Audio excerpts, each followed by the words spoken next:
আপোনাৰ ঘৰ কোনটো আছিলে কোনটো ঘৰ আপোনাৰ ঘৰ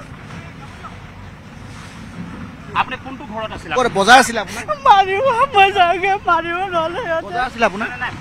আপোনাৰ বজাৰ আছিল ইয়াত সাৰা কালে মাৰিব মই যাগে কোনে মাৰিলে বজাৰ আছিল আপোনাৰ পুলিশ সকলে কেনে আছে না না আপোনাৰ ঘৰ ক'ত আছে ঘৰটো ক'ত ঘৰটো মিডিয়াৰ মানুহ ঘৰ ক'ত আপোনাৰ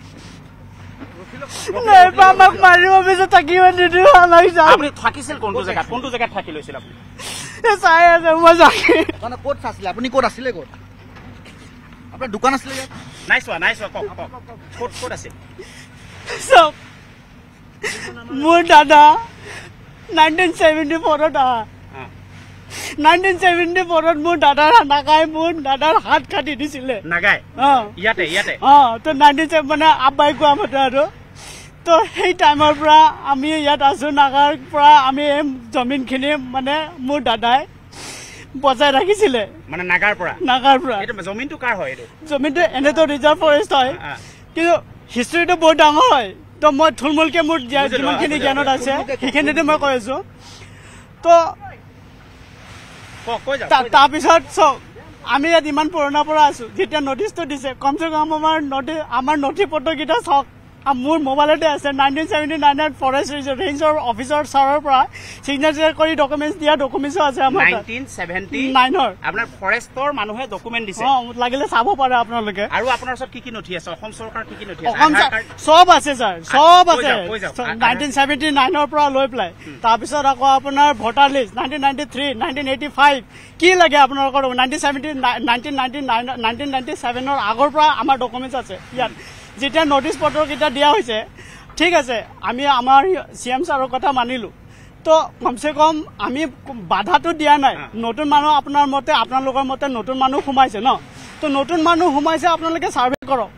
ঘৰে ঘৰে যাওক বা এটলিষ্ট এটা চেণ্টাৰ খোলক যে আপোনালোকে আপোনাৰ নথি পত্ৰকেইটা দেখাওক হয় না ঘৰ নম্বৰ ন তো আমাৰ ঘৰে ঘৰে আহিছে আহি পেলাই নাম সুধিছে আপোনাৰ নাম কি আপোনাৰ দেউতাৰ নাম কি সুধি পেলাই নটিচটো লিখি পেলাই আমাক কি কৰিছে কি কয় নটিচটো দি থৈ গৈছে না আমাৰ ফেমিলি আমি ইয়াতে আমি ক'ত যাম ছাৰ আমি এতিয়াইতো ক'লো আপোনাৰ নগাই আপোনাৰ দাদা হাত কাটিছে বুলি কৈছিল আচলতে গোটেই কি হৈছিল তাৰপিছত আপোনালোকে মাটিখিনি কেনেকৈ পাইছে তো সেইখিনিয়ে কথাটো কৈ আছো নাই আমি কিয় দিম আমি অসমৰ মানুহ হয় আমি ভোট দিওঁ অসম চৰকাৰক আমাৰ ইয়াত নথি পত্ৰ চব আমাৰ অসমৰ হয় তো আমি বেলেগক ক'ত দিম আমি উল্টা আমি নাগাৰ পৰা বাচাই ৰাখিছো এই মাটিটো হয় নহয় নাগালেণ্ডে আগ্ৰাসন কৰিলে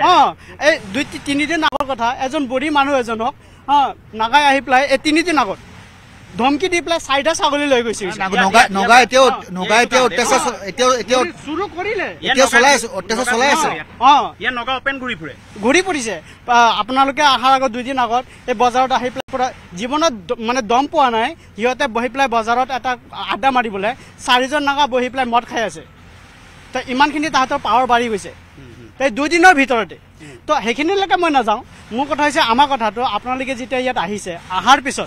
পিছত কমসে কমটো আমাৰ নথি পত্ৰকেইটা চাওক না আমাৰলৈকে নথি পত্ৰকেইটা চাওক না কি লাগে নথি পত্ৰ আপোনালোকক কি লাগে 1997 আগত ডকুমেণ্টছ আছে 1974 ডকুমেণ্টছ আছে 1979 ডকুমেণ্টছ আছে ফৰেষ্ট ৰেঞ্জৰ ৰেজিষ্টাৰত আমাৰ দাদাসকলৰ নাম আছে আপোনালোকে চাওক না নটিচকেইটা চাওক না আপোনালোকে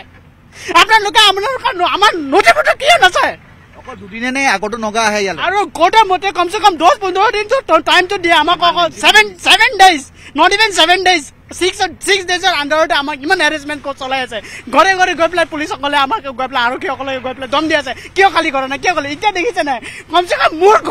মোৰ ঘৰৰ ভিডিঅ'টো ভাঙা ভিডিঅ'টো মই কৰিব নোৱাৰো দেখি মোৰ ঘৰৰ ভাঙা ভিডিঅ'টো মই কৰিব নোৱাৰিম মোৰ মোবাইলটো আপোনালোকে দেখিছে আপোনালোকৰ সন্মুখৰ পৰা মোৰ মোবাইলটো হাতৰ পৰা লৈ গৈছে আমি কি মানুহ নহয় নেকি পিছফালৰ ঘৰটো এই ভাগি থকা ঘৰটো ন তো আমাৰ মই নাম নকওঁ পিছত আকৌ তাৰপিছত আকৌ মোৰ ঘৰৰ ভিতৰত কোন আছে মোৰ ঘৰত এতিয়া মোৰ মা আছে বেমাৰী মা আছে মায়ে নাযায় কাৰণ জানে মাটিৰ লগত যিটো এটা কিবা চলি আছে মায়ে নাযায় ইয়াৰ পৰা কিন্তু আঁতৰে এজন ধমকি দিছে কয় যে আঁতৰাবলৈ কালি সন্ধিয়া 4টাৰ ভিতৰতে বোলে আঁতৰাব লাগে তো আমাক আঁতৰাব দিছে তো আমি আঁতৰাই ৰাখিছোঁ মালপত্ৰ কিছুমান যা আছিলে আমি আমাৰ বিন্দৰ ঘৰত থৈ দিছোঁ নগৰত এটা কথা কওক আপোনালোক ইয়াৰ পৰা যাবনে ধন্যবাদ জ্ঞাপন কৰিছোঁ এয়া আছিলে স্থানীয় লোকসকল আৰু তেওঁলোকে খুব প্ৰকাশ কৰিছে আৰু তেওঁলোকে কৈছে যে যিহেতু তেওঁলোকৰ চৰকাৰে জাননী দিছিলে কেৱল 7 দিনৰ বাবে জাননী দিছিলে 7 দিনৰ বাবে জাননী দিয়াৰ পিছত যথেষ্ট অসুবিধা হৈছিলে আৰু কিন্তু তেওঁলোকে এতিয়াও সেই স্থান ত্যাগ কৰা নাই কিন্তু তেওঁলোকে এটা অভিযোগ যে তেওঁলোকে নগাই অত্যাচাৰ কৰিছে বা এনেকুৱা ধৰণৰ বিভিন্ন অভিযোগ উত্থাপন হৈ আহিছে আৰু যিটো মোৰ পিছফালে থকা বাসগৃহ আছিলে সেই বাসগৃহটো আচলতে তেওঁলোকৰ বাসগৃহ আছিলে সেই বাসগৃহটো উচ্ছেদ চলোৱা হৈছে আৰু তেওঁলোকৰ অভিযোগ এটাই যে চৰকাৰে কম দিনৰ সময় দিছে যিহেতু জাননী তেওঁলোকৰ 10 দিনৰ সময়ৰ প্ৰয়োজন আছিল কিন্তু তেওঁলোকে 7 দিন সময় দিছে এনেকুৱা ধৰণৰ অভিযোগ উত্থাপন কৰিছে আৰু যিহেতু কোনো এটা ঘৰ যদি ভাঙি যায় যিগৰাকী আচলতে গৰাকী হয় সেই হুকত ভাঙি পৰা দেখিবলৈ পোৱা যায় ঠিক একেদৰেই এই লোকজনো আচলতে হুকত ভাঙি পৰা দেখিবলৈ পোৱা গৈছে আৰু কষ্টপূৰ্জৰে যি ধনেৰে তেওঁলোকে এইটো বাসগৃহ নিৰ্মাণ কৰিছিল আৰু তাৰে পিছতেই এনেদৰে যিহেতু বুলডোজাৰ বা এক্সকেলেভেটৰৰ যি হাতটো সেই কোব পৰাই এই মুহূৰ্তত দেখিবলৈ পোৱা গৈছে আৰু তেওঁ বিভিন্ন অভিযোগ উত্থাপন কৰিছে তেওঁলোকে ভোটাৰ কাৰ্ড পাইছে বা চৰকাৰী লাইন পাইছে আদি বিভিন্ন ধৰণৰ সুবিধা লাভ কৰিছে বুলি কৈছে কিন্তু তাৰপিছতো কিয় উচ্ছেদ চলোৱা হৈছে সেয়া ডাঙৰ প্ৰশ্ন বুলি তেওঁলোকে কৈছে আৰু এটা কথা ক'ব বিচাৰিম যে তেওঁলোকে কওক বা নকওক কিন্তু চৰকাৰে যি সেই উচ্ছেদ অভিযান চলাই যাব আৰু চলাই যোৱাৰ বাবে তেওঁলোকে এই মুহূৰ্তত যিহেতু থিৰাং কৰি দিছে 3টা দিন সময় যি উৰিৰাম ঘাট যি ৰেংমা বনাঞ্চল আছে ৰেংমা বনাঞ্চলৰ উচ্ছেদ চলাই যাব আৰু এই মুহূৰ্তত দেখিছে আমি দেখা আছোঁ গোটেই দৃশ্যৱলী দেখাই আছোঁ দেখিছে আপুনি এটা পিছত আনটো বাসগৃহ ভঙা হৈছে বজাৰ গৃহ ইতিমধ্যে ভাঙিছে 100 পৰা 150 ঘৰ এই মুহূৰ্তলৈকে ভঙা পৰিলক্ষিত হৈছে কিন্তু এই উচ্ছেদ তেওঁলোকে চলি যাব আজি বিয়লি 5 বজালৈকে উচ্ছেদ অভিযান চলিব আপুনি বিচৰা বাতৰি পাব কেৱল নিউজ 18 এপত নিউজ 18 এপ ডাউনলোড কৰিবলৈ স্ক্যান কৰক এই QR কোড গুগল প্লে ষ্টৰতো পাব এই নিউজ 18 এপ